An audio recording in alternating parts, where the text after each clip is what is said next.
So how do you, as a manager who have built teams and scaled teams, how do you go about choosing your applicants and making sure that the time they spend with you prepares them for the next play? So for me, it starts right at the beginning in the recruitment and the hiring process. I want to make sure absolutely, that I'm talking to the right people, that they're realistic with what it takes for true growth. So I will ask direct questions such as where do you see yourself in 1 year, 3 years, 5 years, so you can get a feel for how realistic their So growth would be. if I'm being considered for an SDR role, and you ask me in 5 years, and I'm say VP sales, what would you say? You'd be like, So I will tell you, I said, I'm not sure that's very realistic. And I will give real examples of VP sales that only got appointed after 15 years. And I believe that they are very experienced. I'm very open and direct. And I don't judge the person based on their response. I actually want to help them. If they say, wow, you're right, I realize, then that's fine. Right. I'm not expecting everybody to know all the answers from the so beginning. it's not about getting the right answer. It's about understanding the person's perspective and motivation and expectation. Absolutely. And if you were to ask me a slightly different question and say, well, what are the character traits you want to hire when you look for when hiring an SDR or an AE, account executive? A lot of people start saying persistence, consistency, active listening, and they're all critical. For me, the first top of the list is coachability.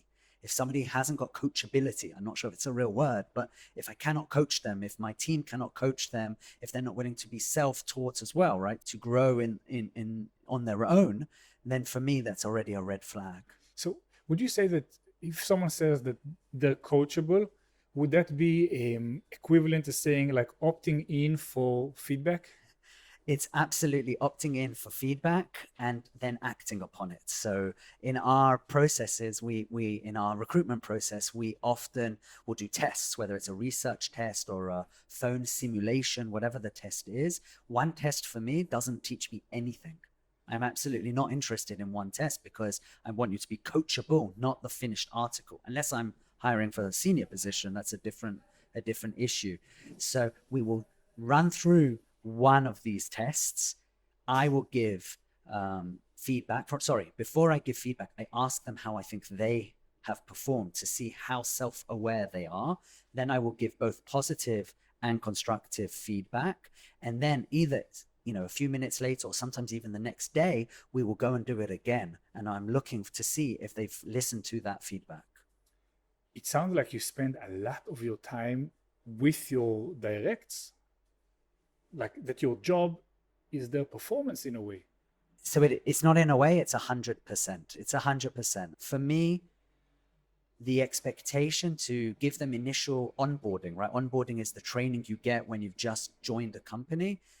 I received onboarding a lot. And then it's sort of like, okay, you've received 2 days, maybe 2 weeks, whatever it is of training.